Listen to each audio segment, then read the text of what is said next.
भैया ये वही दो मनुष्य हैं जिन्होंने तारका और सबाहु का वध किया था। अब भैया इन्होंने तुम्हारे लिए भी एक चट्टान भैया आकाश आकाश वासम करे हम ऋकार ओंकार मूलम तुरीयम धिराजन मूर्ति ततीशम करीशम करालम महाकाल कालम त्रिपालम गुणागार संसार कारम नतोहम तुष्टादिकांक्षम घोरगभीरम मधुरभाषी शरीरम सफामिमालिकिलानि चलगंगा लसद्भालि भावे तुगंते भुजंगा ओम नमः शिवाय। भैया भैया रावण सुनगा तेरा इतना दुस्साहस कि तू मेरे साधना कक्ष तक चली आई। भैया मुझे क्षमा करना, सूचना इतनी महत्वपूर्ण थी कि मैं प्रतीक्षा नहीं कर सकती थी। सुप्रका ऐसा क्या हुआ कि तुझे यहाँ आना पड़ा? क्या हमारे राज्य पे किसी ने अकर्मान कर दिया? क्या हमारे राज्य में कोई वित्तीय संकट आ गिरा जो तुझे यहाँ आना पड़ा? भैया अब तुम राजकाज करने के योग्य नहीं रहे। तुम हर वक्त अपने चापलूस मंत्रियों से घिरे रहते हो, इसलिए तुम्हें कुछ ख्याल नहीं कि तुम्हारे राज्य की सीमाओं के अंदर क्या हो रहा है। अब तो ऋषि मुनि साधु संत निर्भय होकर यज्ञ हवन एकादि धर्म कार्य कर रहे हैं। दंडक वन के अंदर हमारी लंका के राक्षस वीरों का विचरना भी मुश्किल हो गया है, केवल उन दो साधारण मनुष्यों के कारण जिन्होंने धनुष बाण लिए हमारी लंका के राक्षस वीरों का निरंतर वध करते जा रहे हैं। भैया ये वही दो मनुष्य हैं जिन्होंने तारका और सबाहु का वध किया था। अभी ऋषिराज धर्मभूषण को सेना सहित मौत के घाट उतारा है, लेकिन भैया इन्होंने तुम्हारे लिए भी एक चट्टान भैया इसके सामने का सामना करो भैया, इससे मुंह मत फेरो भैया, इसका सामना करो भैया। सूर्पनखा की चीखों ने पकड़ लिया जब जोर, भड़क उठी प्रतिशोध की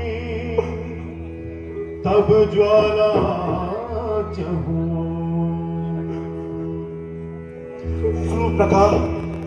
सुप्रका बता कि तेरी ये हालत किसने की? यम वरुण इंद्र यज्ञ बता, मैं अपनी जलती हुई अग्नि से उन्हें अभी भस्म कर दूंगा।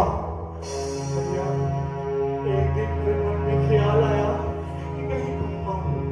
मैं घूमती पंचवटी की ओर चले गए। पंचवटी दूर से बड़ी सुंदर दिखाई दे रही थी। भैया जब मैं उसके पास पहुंची तो देखा वहां दो बनवासी राम और लक्ष्मण, उनके साथ राम की पत्नी सीता भी थी। भैया सीता मानो इतनी सुंदर कि उसके सामने चांद भी फीका पड़े। मेरे मन में ख्याल आया कि उसे तुम्हारी दासी बनाऊं और तुम्हारे पास ले आऊं, लेकिन भैया जब मैं उसके पास गई राम के कहने पर लक्ष्मण ने मेरी नाक और कान उड़ा दिया।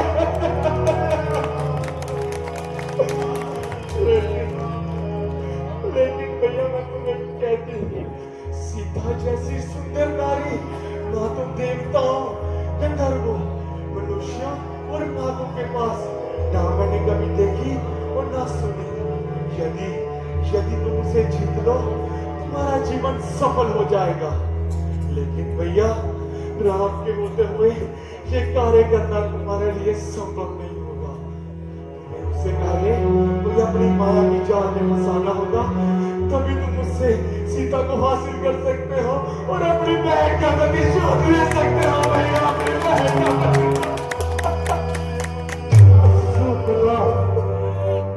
उठो, तुम राजमहल से जाके अपना उपचार कराओ और मुझे कुछ समय के लिए मेरे साधना कक्ष में रहने दो।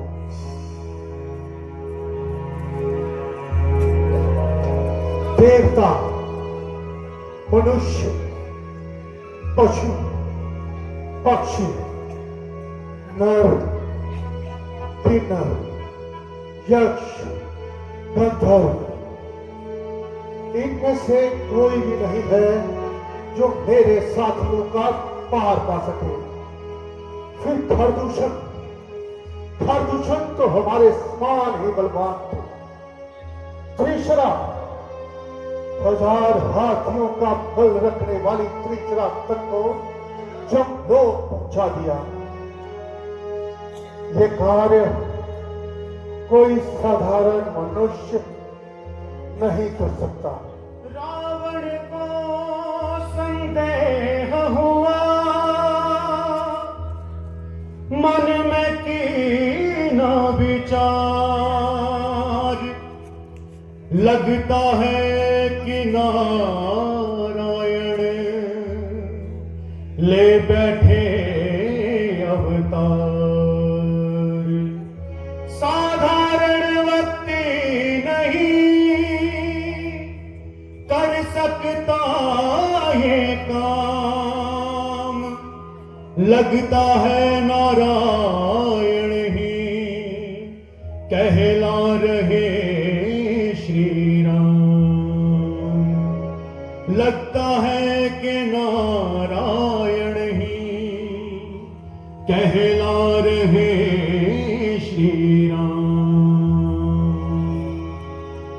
देवताओं को अनंत देने और इस पृथ्वी का भार हरण करने के लिए यदि नारायण ने इस धरा पे जन्म लिया है, तो मैं भी उनसे हठपूर्वक बैर करूंगा, क्योंकि अब इस तामस शरीर से भजन तो होगा नहीं।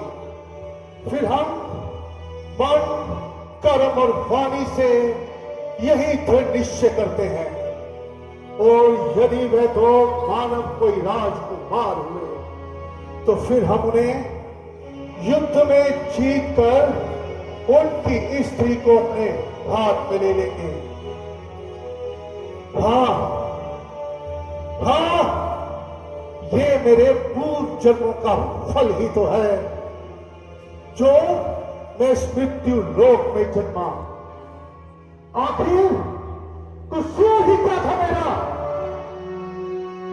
मैं तो अपने कर्तव्य का निर्वाह कर रहा था, फिर मैं खुद की सेवा छोड़ इस धरा पे आ जन्मा।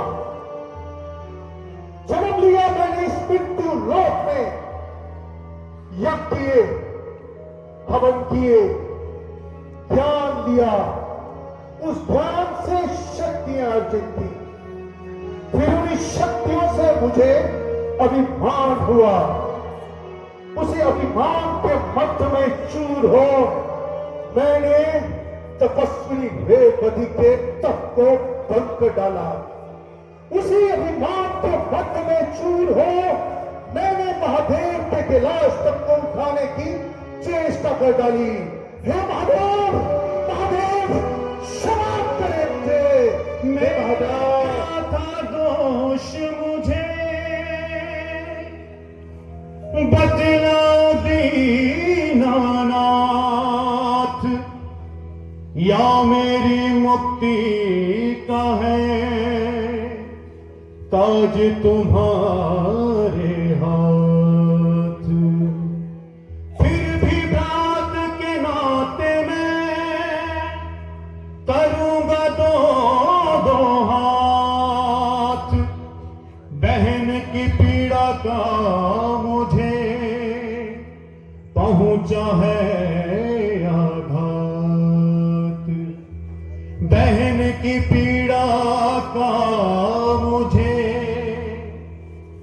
पहुंचा है आघात। हे महादेव, अब ये रावण मृत्यु नहीं, ज्ञान के अभिमान से मुक्ति चाहता है। मुक्ति सच है कि पाप और पुण्य भगवान हमें नहीं देते, ये मनुष्य द्वारा रची हुई चीजें हैं। परंतु हमें ये कभी भूलना नहीं चाहिए कि प्रकृति इसका परिणाम हमें समय समय पे देती रहती है। इसका परिणाम हमें समय समय पे देती रहती है। इसलिए याद आया हमारे मामा मारीच, जो कि युद्ध विद्या और शल्य विद्या में बड़े निपुण हैं। फिर हम उन्हीं से सहायता लेंगे। साधारण मानव का तो मैं कर दूंगा काम तमाम। अहंकार चिंता न च श्रोत्र जिह्वे न च घ्राण नेत्रे न च व्योम भूमिर्न तेजो न वायु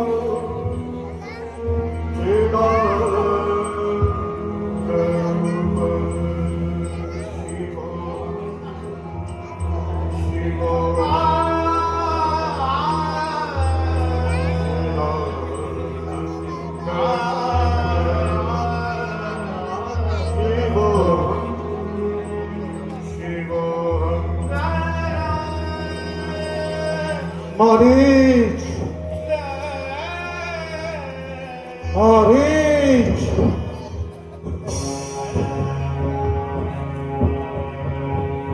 आइए लंकेश, आइए आइए विराजिए। हे लंकेश, आज इस सेवक की याद कैसे आई? हे मारीच, हमें तुम्हारी सहायता की जरूरत है।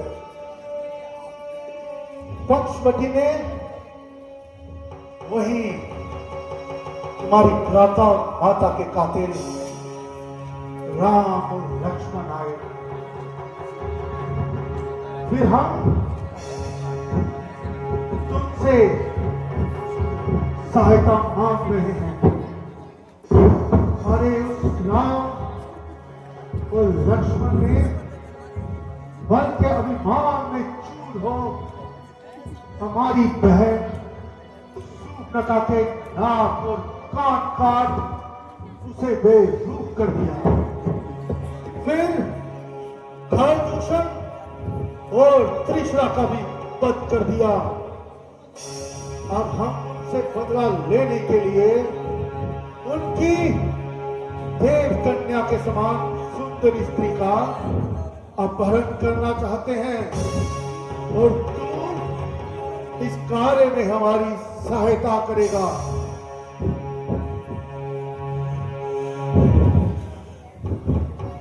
धनुष कंधे पे रखे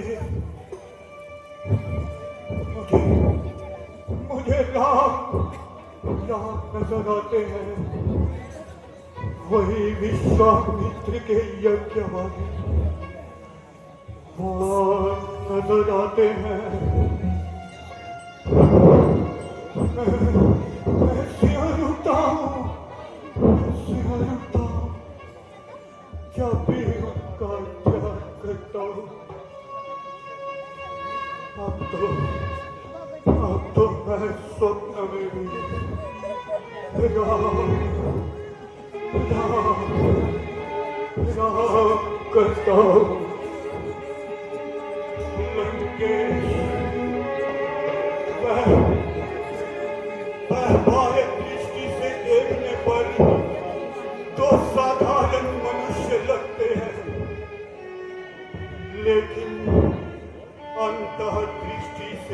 देखने पर वह नर रूप में समस्त चल अचल पृथ्वी आकाश जल अग्नि वायु फल के तीनों लोकों में स्थित अनंत ब्रह्मांडों के स्वामी है, अनंत ब्रह्मांडों के स्वामी है।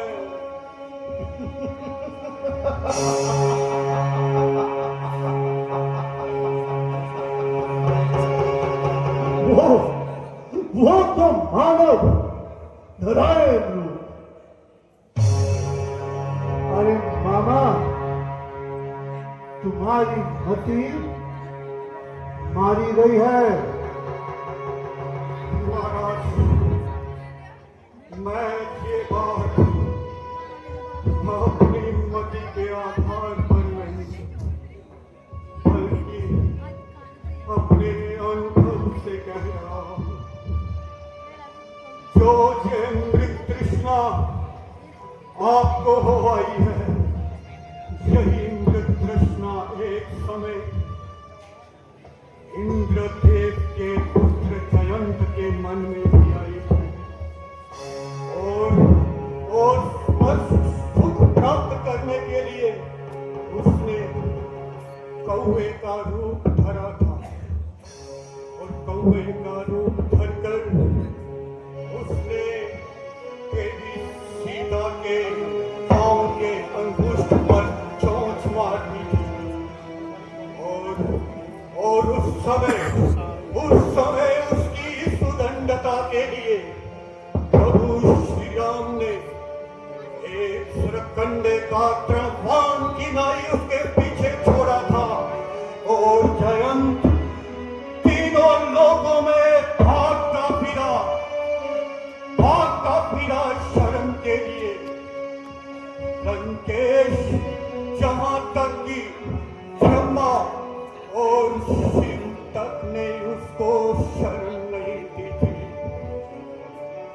हार कर जयंत प्रभु श्री राम की शरण में ही आकर गिरा और श्री राम ने उसकी इस भ्रष्टता के लिए उसको एक आंख से काना कर उसे क्षमा कर दिया था। अब हे लंकेश, आप ही विचार करिए कि एक चोंच भर मारने पर जयंत की ये दुर्गति हुई और आप तो उनकी स्त्री का हरण करना चाहते हैं। नहीं महाराज, मैं स्वयं उन श्री राम जी की शक्ति देख चुका हूं।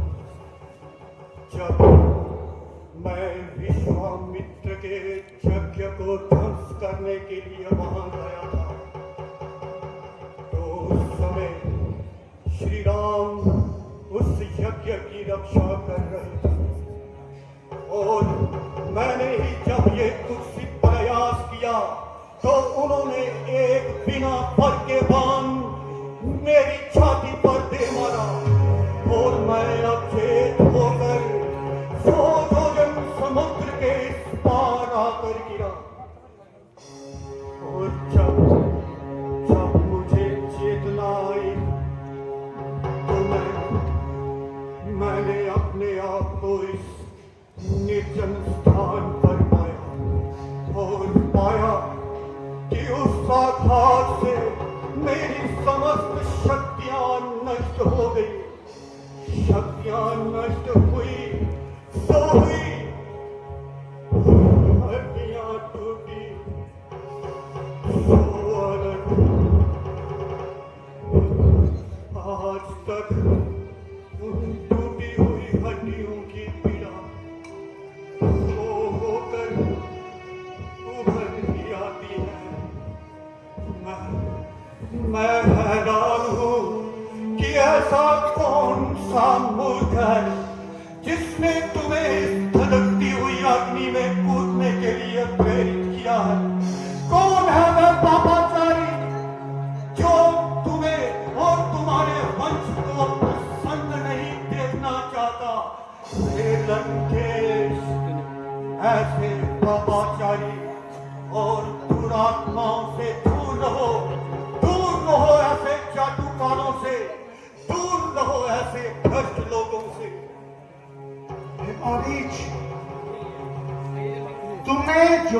सामने ये नाक चुनाव सी बातें कही हैं, ये सभी असंगत और अनुचित हैं। उस समय बोए हुए बीज के समान अत्यंत निष्फल हैं। हिमालय तुम्हारे बच्चों द्वारा मूर्ख, पापाचारी और विशेषता राम से युद्ध ना करने और उसकी स्त्री का अपहरण ना करने से हमें कदापि विचलित नहीं कर सकती। हमारे एक स्त्री के मूर्खतापूर्ण वचनों को सुनकर जो राजा अपनी प्रजा माता पिता को छोड़ जंगल में चलाया हो, जिसने आपने बल के अभिमान में चूर हो खरदूषण का वध किया हो, जिसने बिना विरोध से मेरी बहन शूर्पणखा के नाक और कान काट उसे बेरूप किया हो, फिर हम उसकी स्त्री सीता का अपहरण हिमालय तुम्हारे सामने रहते करके दिखलाएंगे। हिमालय ये निश्चय हमारे हृदय ने किया है। हम जिसे इंद्र आदि देवता और समस्त असुरकुल भी मिलकर खत्म नहीं कर सकता। हिमालय यदि इस कार्य को करने के लिए तुमसे पूछा जाता है तो फिर इसमें हानि ही क्या है? इसमें क्या गुण है? इस कार्य की सिद्धि में कौन सा विघ्न है और इस कार्य को सिद्ध करने में कौन सा उपाय है? तुम्हें ऐसी बातें करनी चाहिए थी। हिमालय एक बुद्धिमान मंत्री को उचित है कि वह राजा के पूछे जाने पर ही अपना अभिप्राय प्रकट करे। वह भी नम्रता और हाथ जोड़कर। राजा सम्मान का भूखा होता है। राजा के सामने आने पे हमेशा उत्तम अति प्रिय मीठे वचन ही बोलने चाहिए। हे अति पराक्रमी मारीच, तुम अपने कर्म को भूलकर मोह के वशीभूत हो रहे हो। तो अच्छा, छोड़ो इन बातों को। अब मेरे अनुसार जो कार्य तुम्हें करना है वह सुनो। तुम स्वरमय युक्त चितकबरे रंग के मृग हो जाओ। तुम्हारे बदन पे चांदी की बूंदें होनी चाहिए और तुम्हारे सिंग चमकीले और आकर्षित होने चाहिए। ऐसा आकर्षित रूप धारण कर तू राम के आश्रम के समीप सीता के सामने चले जा। जैसे ही उनकी नजर तुझ पे पड़ी वह आश्चर्यचकित रह जाएंगे। फिर सीता हट करेगी राम से, हे स्वामी जाइए इसे पकड़ के लाइए। जैसे ही वह राम धनुष कंधे पे उठाए तेरे पीछे जंगल पे कहीं दूर निकला, वैसे ही तू उसी के स्वर में, उसी की बोली में हाय लक्ष्मण, हाय सीता कह के पुकार। जैसे ही तेरे ये स्वर उन दोनों के कानों में पड़े, वैसे ही उसका छोटा भाई अपने बड़े भाई के पद का अनुसरण करेगा। जैसे ही वह दोनों जंगल के अंदर निकले, वैसे ही मैं सीता को अपने हाथ में ले लूंगा। हिमालय इस कार्य के लिए प्रस्थान करो। तुम्हारा मार्ग मंगलमय हो। अरे बिना युद्ध किए उस राम की भार्या का हम अपहरण कर लेंगे। फिर हम तीनों एक साथ लंका लौट चलेंगे।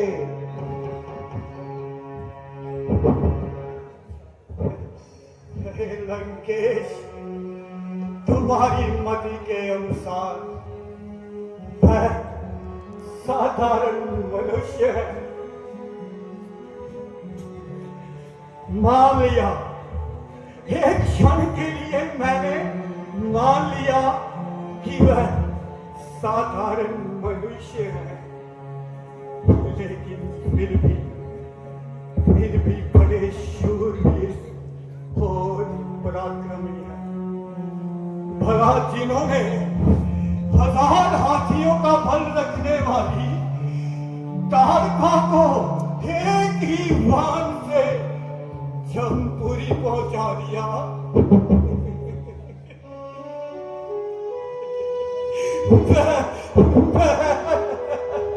साधारण मनुष्य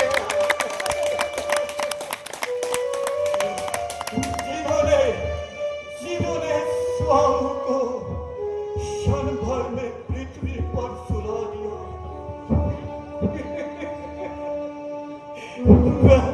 वह साधारण मनुष्य है। जिन्होंने खल दूषण त्रिशिरा को सेना सहित मृत्यु के घाट अकेले ही उतार दिया, वह साधारण मनुष्य है। जिन्होंने भगवान शिव के धनुष को, जिसे तुम रत्ती भर भी हिला ना सके थे, उन्होंने उस धनुष को एक तृण की लाई तोड़ डाला।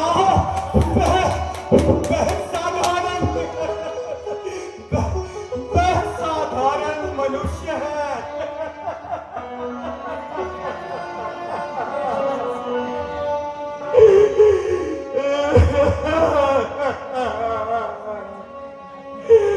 वह साधारण मनुष्य नहीं है, बल्कि नर रूप में नारायण है, नारायण है।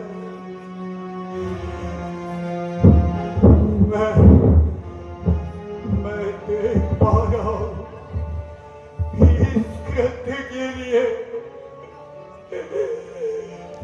मार डालेंगे मुझे, मार डालेंगे हमारे समस्त कुटुंबियों को, मार डालेंगे तेरे भाइयों को, तेरे पुत्रों से, और संहार डालेंगे तेरे समस्त वीरों को,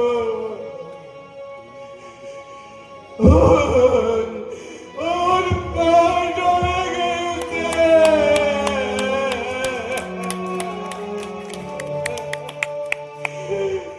मार डालेंगे उसे जिसे आपने इन्हीं हाथों से पाला है, इन्हीं हाथों से खिलाया, कंधों पे झुलाया।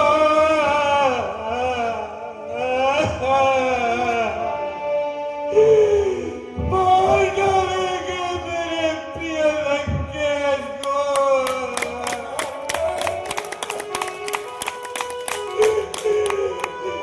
बंद करो, बंद करो इस कृत्य को, बंद करो,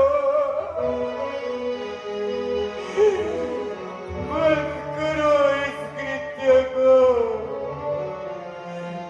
लौट जाओ अपनी राजधानी, लंके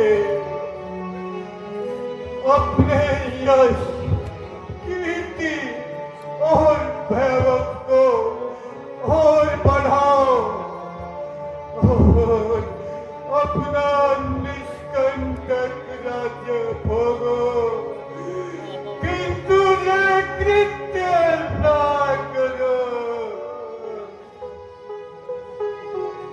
नरेश, मोर एकदम मोर हो जाओ। लज्जित है हम, लज्जित है हम तुम्हारी ऐसी मानसिकता पर, लज्जित। ये जानते हुए भी कि जिन्होंने तुम्हारे भाई स्वाहु का वध किया, तुम्हारी माता तारका को मार डाला, और जिन्होंने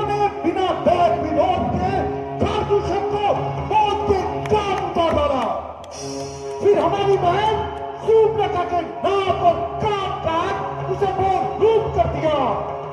अरे उससे बदला लेना तो कहीं दूर, अरे तू तो मेरे सामने उनकी विजय गाथा गाने लगा। हिमारीच, तुझे तो चाहिए था कि तू उसी दिन उनसे प्रतिशोध लेता, ना कि उन जंगलों में यहां वहां मारा हुआ फिरता। हिमारीच, हम वह रावण हैं कि जिनके चलने मात्र से ये कला हिलने लगती है। हम वह रावण हैं कि जिनके भय से भय भी भयभीत है, और हम वह रावण हैं कि जिनके आगे जब राज भी हर समय हाथ जोड़े अपने प्राणों की भिक्षा मांगता है, फिर हम सदारत मानव नहीं हाथ रखते, सदारत मानव नहीं हाथ रखते।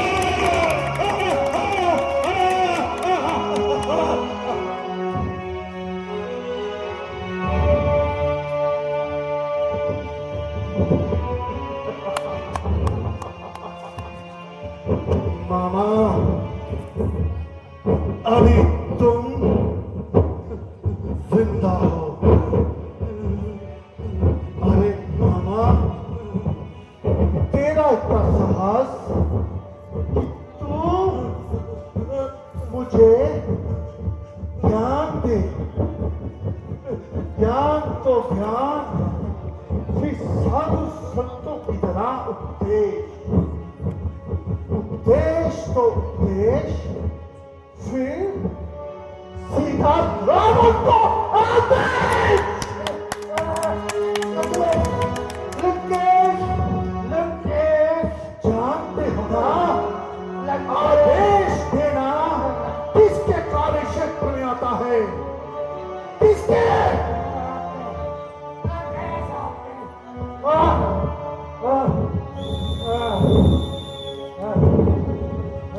अच्छा, छोड़ो इन बातों को और फिर से थोड़ा विचार करो और मुझे उत्तर दो। हाँ हाँ हाँ। अरे मारीच, राम के सामने जाने पे तेरे प्राणों में बचने में संदेह मात्र हो सकता है, परंतु मेरी बात ना मानकर मैं तेरे प्राण यही अभी इसी वक्त ले लूंगा।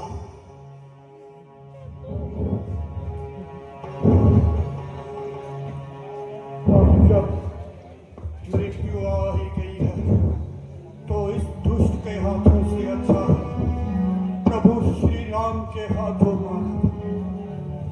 चलिए महाराज, चलिए बाबा, चलिए चलिए।